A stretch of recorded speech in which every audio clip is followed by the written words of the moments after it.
Leo ni Aprili mosi mwaka 2026, siku ambayo wengi huichukulia kama siku ya uongo duniani, kwa maana ya kwamba lolote unaloambiwa kwa siku ya leo kama sio sahihi, basi unatakiwa kukubaliana nalo, kwa sababu ni ndani ya siku yenyewe ambayo inatafsirika kuwa ni ya uongo.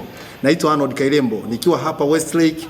Nimekutana na kisa cha mtu mmoja ambaye aliwahi kuadhibiwa na hii siku ya leo kutoka kwa jamaa yake.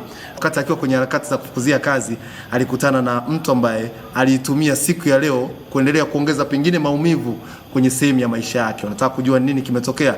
Ambatana nami mwanzo hadi tamati mwa mazungumzo yetu uweze kujua ni kisa gani alikutana nacho ambacho kilimuongezea maumivu mara mbili ya yale aliyokuwa nayo. Lakini kilichomgharimu sio tu jamaa kumdanganya, ni siku ambayo imehalalisha nyie walimwengu.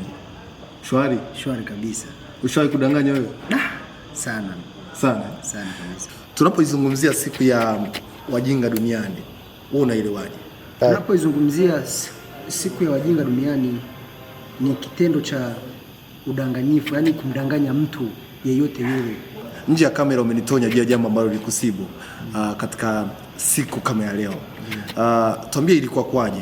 Tarehe 1 mwezi wa 4 mwaka 2022, mshikaji wangu mmoja anaitwa Ephraim, yupo Geita, alinipigia siku hiyo kwamba tarehe 1 muda wa saa 6 itakuwa interview kuhusu ule mchongo wetu wa kazi. Mkono mchongo, sio? Ndio, mchongo wa kazi kule kwenye idara ya madini kule. Hivyo kata tiketi mimi mwenzio enda Geita. Nilipofika Geita nikampigia mshikaji wangu, Ephraim, mambo vipi? Sawa, nishafika Geita mjini. Uko wapi? Akaniambia, kwani brother hujui kalenda? Akasema, kalenda gani mzee? Leo ni tarehe 1 mwezi wa 4, siku ya wajinga duniani. Na tayari ulikuwa umefika kwenye ile kampuni ambayo ulikuwa umeomba, sio? Ndio. Ilikuwa kwaje? Yaani kitu gani kiliingia kwenye akili yako? Unajua kuna utani mwingine. Sawa, ni siku ya wajinga ipo, na tunatakiwa kukubaliana kile ambacho kinafanyika ndani ya siku yenyewe. Lakini kwa hatua uliokuwa umefikia, tiketi ni fedha. Muda wako rasilimali, sio? Lakini pia umeenda sehemu ambayo ni ugenini, sio? Ambako unatakiwa aidha ulale utumie gharama nyingine. Kwako alivyokuambia hivyo, ulipokeaje?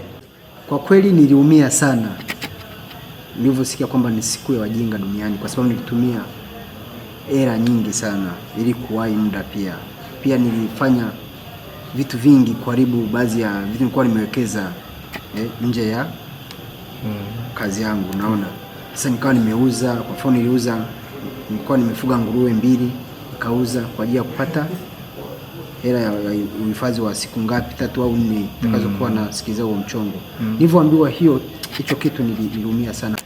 Ulimuuliza kwa nini aliamua kutumia jambo ambalo ni serious, na pengine kwa nini hakukumbuka kukufahamisha kwamba pengine anakudanganya ili kukuepusha gharama? Yaani unajua yeye ni kabila tofauti. Yeye sio Mhaya, mimi ni Mhaya, yeye ni Muha. Yeye akaona achukue nafasi hiyo ya kunitania mimi, kwa kuwa mimi ni mtani. Akachukua hiyo fursa ya kunitania, akaniweza kweli, akaniingiza mkenge, nikaja, ndo akanimaliza hivyo. Ilikuwa rahisi kwako kumsamehe? Haikuwa rahisi sana kumsamehe, lakini ili lazima tu nimsamehe, kwa sababu utani wetu ndio urafiki wetu pia. Lakini niulize, huyo ndugu yako hata isingekuwa siku ya wajinga duniani, unaweza kumwamini akikwambia jambo lolote hasa linahusisha masuala ya kazi ya kwenda sehemu au la kujitoa? Unaweza kumwamini? Hapana.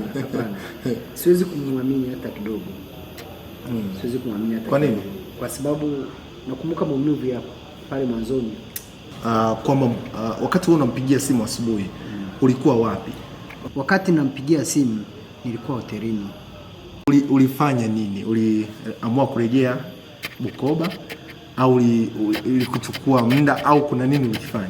Sikurejea ghafla hivi Bukoba. Kwanza nilimaliza siku 1, ya pili nikatuliza kwanza pressure, kwa sababu nilijaribu baadhi ya vitu ili akili kae sawa, nione namna ya kurudi nyumbani itaongea nini. Ndio wazazi wakiniuliza au nani wife akaniambia kwamba baba, uliuza hiki ukaaga kwamba unaenda kazini, mbona umerudi hivi? Naweza siku 2 hivyo, baadaye nikageuza nikapigia simu, mshikaji mimi narudi. Lakini ulichokifanya sio nzuri. Mwanamke anajua umeuza baadhi ya vitu, muaga ndugu, unajua mchongo umetiki, mnaenda sasa kupiga hatua kiuchumi. Ulieleweka? Kwa mwanamke wangu Of course hakunielewa haraka, ilichukua muda kidogo kunielewa, kwa sababu alifanya utafiti mwingine, akahisi kwamba nina mke mwingine nje na muuza hivi ili kwa ajili ya kumlipia kodi. Nikajaribu kumwelewesha mama huyu mke wangu, nikamwambia mama, iko hivi na hivi, kitu kitokea kama vile nitapeliwa.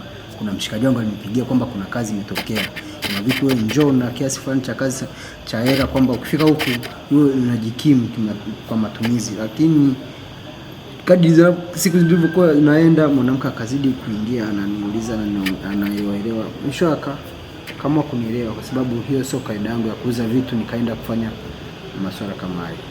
Ni funzo gani ulilipata?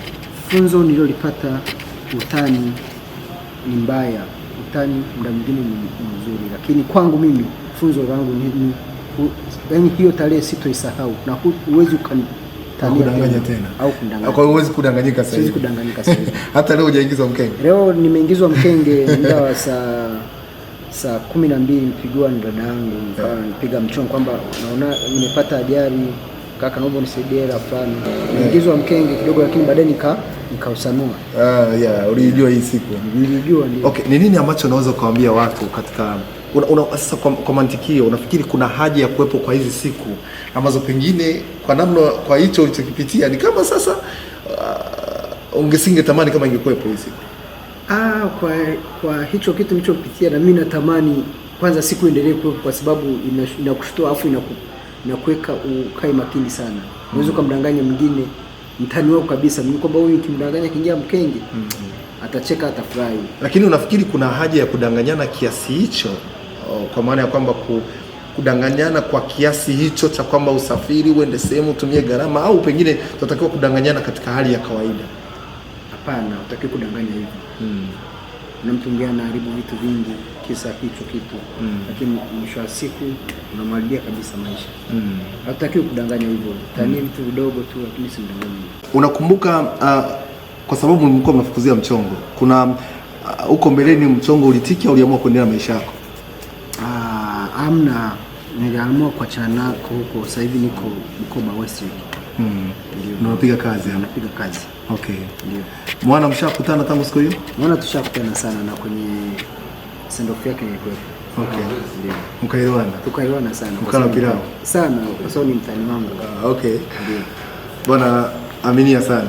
Asante sana. Pole sana kwa uliokuta, lakini ni funzo. Of course kila changamoto inayotokea kwenye maisha yetu inatuachia somo, na kama ambavyo unatuambia kwamba kamwe mtu hawezi kudanganya kwenye siku kama leo. Hawezi kudanganya kabisa. Bwana, kwa hisani kubwa ya Westlake tumeweza kukutana na Mwana hapa, ametupa kisa ambacho alikutana nacho kwenye siku kama ya leo, siku ya ujinga duniani. Ni nini ambacho kiliwahi kukupata wewe katika siku kama ya leo? Tuandikie kupitia uwanja wetu wa message hapo YouTube chini, tutaweza kusoma na pengine kuupitia katika mwendelezo wa simulizi mbalimbali.